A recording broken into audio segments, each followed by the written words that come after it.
Hello नमस्कार, मी नंदिनी. स्वागत आहे तुमचं माझ्या अजून एका नवीन ब्लॉग मध्ये. तर कसे आहात सगळे? तर आज होती गुरुपौर्णिमा, पण गुरुपौर्णिमेनिमित्त मला काही मंदिरात जायला जमलं नाही. पण मी आज तुम्हाला एक रेसिपी दाखवणार आहे छान अशी. तर ती गोड रेसिपी आहे आणि ही रेसिपी म्हणजे एक मी खीर बनवणार आहे. असं बरेच जण बनवत असतील, पण ही खीर आम्हाला सगळ्यांना खूप आवडते. चला तर मग मी तुम्हाला पण ती रेसिपी दाखवते आणि नक्कीच तुम्ही ट्राय करून बघा. चला तर मग. तर हे बघा, त्या दिवशी मी हे बनवलेलं तूप आहे. तर याला छान असा कलर पण आलेला आहे. म्हणजे असं काही काही जणांचा पांढरट तूप बनतो, पण माझं नाही, प्रॉपर छान त्याला कलर आलाय आणि छान रवाळ असं टेक्स्चर झालेलं आहे त्याचं. आणि त्याचा छान सुगंधही येतोय तुपाचा. तर आता मी इथे घेतलेला आहे लापशी रवा. काही जण याला गदग रवा बोलतात. गदग रवा किंवा लापशी म्हणजे आपलं गव्हाची बारीक अशी भरड असते ना, जाडसर, तर तो रवा आहे हा. तर हा रवा मी इथे पावशेरपेक्षा जास्त घेतला आहे आणि अर्धा किलोपेक्षा कमी, म्हणजे अर्धा किलोला मला वाटतं एक 100-150 ग्रॅम कमी असेल. जवळपास अर्धा किलोच्या जवळपास हा रवा घेतला होता मी. तर हा रवा मी आता म्हणजे त्याच्यामध्ये मी आधी निवडून घेतलं. कधी कधी त्याच्यामध्ये खडे वगैरे निघू शकतात, त्यामुळे मी त्याला व्यवस्थित साफ केलं. त्याच्यानंतर मी इथे हे कुकर ठेवला आहे छोटा आणि त्याच्यामध्ये तूप टाकले. आता तो जो रवा आहे तो मी या कुकरमध्ये टाकून त्याला मीडियम गॅसवरती छान मी त्याला भाजून घेणार आहे. म्हणजे भाजल्यानंतर जसा तो रवा भाजत येईल तसं त्याचा छान असा सुगंध येतो. तर मीडियम गॅसवरती ह्याला सतत हलवत राहायचं आणि छान ह्याला भाजून घ्यायचंय. तर भाजून घेत आहोत, तर तुम्ही पहा.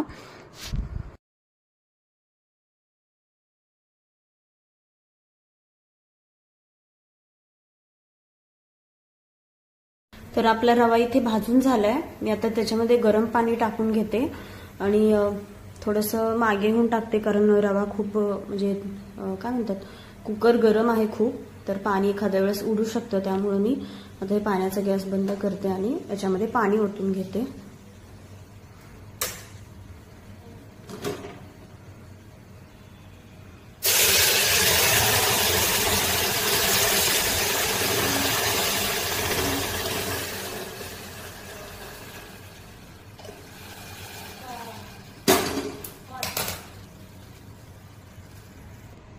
तर आता याच्यामध्ये पाणी ओतून झालंय ना, तर आपण आता हे ओलं खोबरे मी कट करून घेतलंय.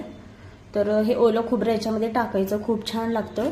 जर ओलं नसेल ना तर सुकं टाकलं तरी चालतं. आणि आता हे ओलं खोबरं मी सगळं टाकून घेते. ही खीर तुम्ही करून बघा, इतकी छान लागते ना. पण याच्यामध्ये ना गुळच वापरायचा, साखर नाही टाकायची. बरेच जण साखर पण टाकतात, पण गूळ टाकलेली खीर जास्त चवीला छान लागते. चला, मी आता याच्या एक 3-4 शिट्ट्या करून घेते आणि मग दाखवते.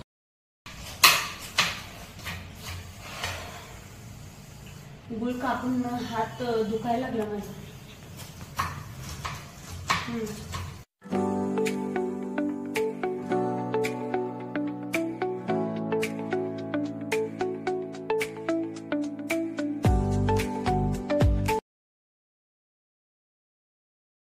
तर हे बघा, अशी छान मऊ अशी ही खीर शिजली आहे, छान मऊ झाली. तर आणि इथे मी ना हा गूळ खिसून थोडंसं खिसून घेतलं, पण खिसायला जास्तच ताकद लागायला लागली, त्यामुळं मी गूळ हे केला, सुरीने कापून घेतला. तर आता मी पुढे दाखवते. आता ही एवढी घट्ट आहे, तर याच्यामध्ये अजून आपल्याला गरम पाणी करून टाकायला लागेल. याच्यामध्ये थोडीशी अजून पातळ करायला लागेल ना, मग परत खीर गार होईल तशी मग ती घट्ट होत जाते. त्याच्यामुळे अजून याच्यामध्ये मला वाटतं एक छोटं पातेलं पाणी गरम करून टाकायला लागेल.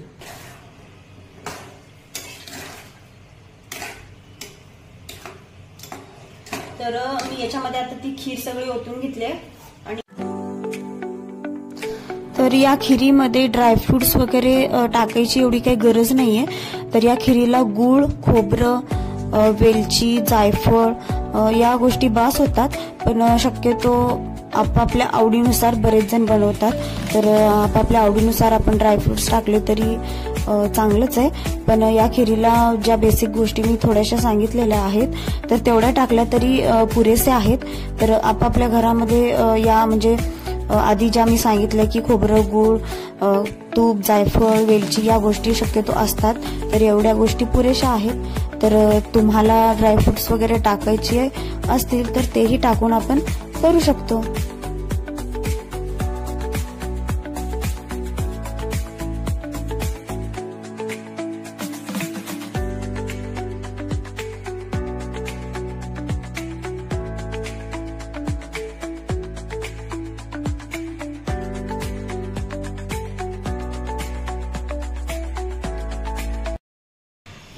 टाकून झाल्या खिरीमध्ये आणि मी वेलची पण टाकून घेतले. तर हे मी मगाशी बदाम तुपामध्ये फ्राय केले होते, तर हे पण मी टाकून घेते.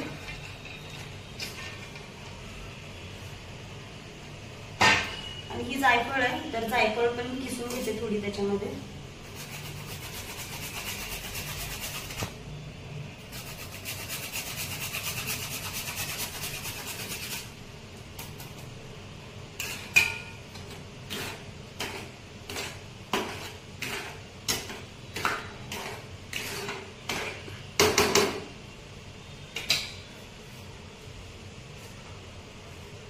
तर या खिरीला आता एक 10 मिनिटं शिजू द्यायचं, त्याच्यामधलं थोडंसं पाणी कमी होईपर्यंत. आणि थोडीशी ही खीर पातळच ठेवायची, कारण ही खीर गार होईल तशी ती घट्ट होत जाते. त्याच्यानंतर मस्त याच्यामध्ये आवडत असेल तर दूध टाकायचं, तूप टाकायचं आणि मस्त खायचं. तर छान लागते गव्हाची खीर. तर तुम्ही असं करून बघा, हेल्दी पण आहे आणि छानही लागते. बर्थडे साठी इथे तयारी चालू झाली होती. तर ही माझी आत्या आहे आणि ती ओवाळून घेते, आणि ही माझी आई आहे, तर ती सुद्धा ऑप्शन करून घेत आहे. आणि ही तर खूपच जास्त लाजत होती, तिला या गोष्टी माहित नाहीयेत अजून, त्यामुळे ती नको म्हणत होती व्हिडिओमध्ये यायला, पण मी गपचूप तिचा व्हिडिओ केला. आणि त्याच्यानंतर हे माझे मामा आहेत म्हणजे आत्याचे मिस्टर, तर त्यांना म्हटलं तुम्ही सुद्धा ओवाळा. मग त्यांनी सगळ्यांचे पाया वगैरे पडून झाले, त्याच्यानंतर मग मी सुद्धा त्यांना ओवाळलं.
भारी झाली ना? तू सांग कशी झाली? इकडे येते.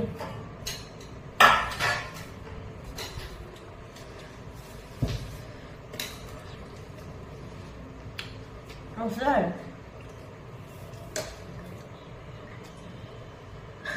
थोडंसं खाऊन बघ ना.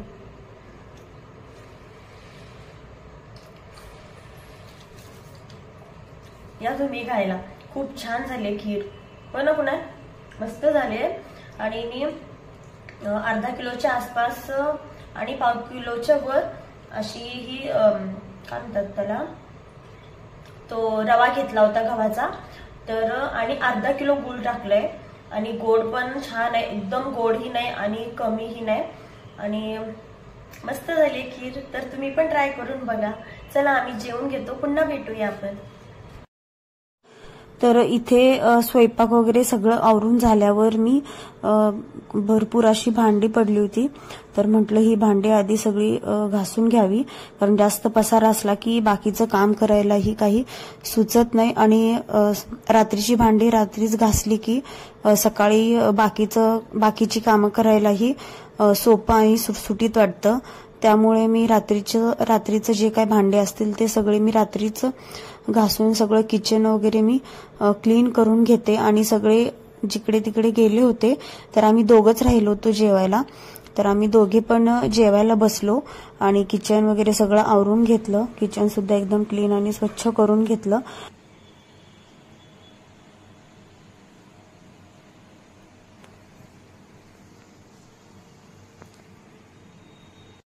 चला तर आजचा ब्लॉग तुम्हाला कसा वाटला हे नक्कीच मला कमेंटद्वारे सांगा. आणि तुम्ही सुद्धा ही खीर तुमच्या पद्धतीने, जर वेगळ्या पद्धतीने बनवत असाल तर तेही सांगा, जेणेकरून मलाही कळेल. आणि सगळी कामं आवरून झालेली आहेत आणि आता खूप दमलेली आहे, माझ्या चेहऱ्यावरून तुम्हाला दिसत असेल. चला तर मग भेटूया पुढच्या अजून एखाद्या नवीन ब्लॉगमध्ये. तर सगळ्यांनी चॅनलला लाईक करा, शेअर करा, सबस्क्राईब करा आणि भेटूया पुढच्या अजून एखाद्या नवीन ब्लॉगमध्ये. तोपर्यंत सगळ्यांना बाय बाय आणि सगळ्यांना श्री स्वामी समर्थ. चला तर मग.